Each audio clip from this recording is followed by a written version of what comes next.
Last summer, I visited my friend in New York City. Here are 4 fancy restaurants we went to. Omakase in East Village. This is my first time having omakase. Omakase is a set of sushi singles served to you in real time as performance art. I thought this is expensive at $65 a person, but my friend says that's a good price.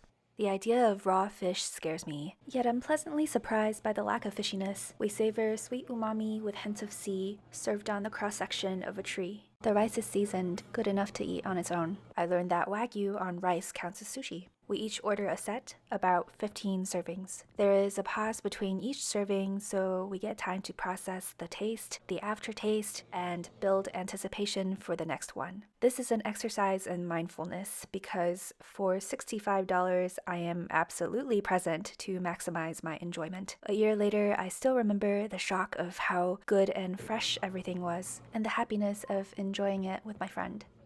Chuanshanjia, or Sichuan Mountain House. The vibe is very posh in that upscale, modern way. If Huan Le Song was shot in New York City, Andy would meet Jidian here for lunch.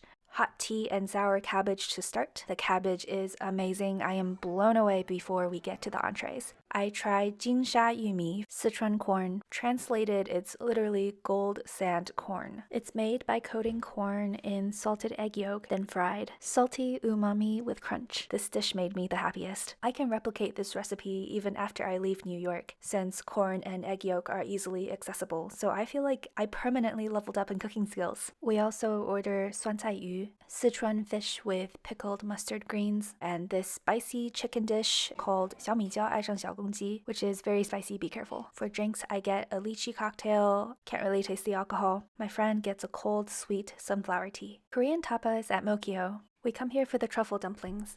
$12 for 4. After omakase, I am okay with this price point. I seriously ponder getting a side job here to learn the recipe. You cannot buy this at Costco. This is a core memory.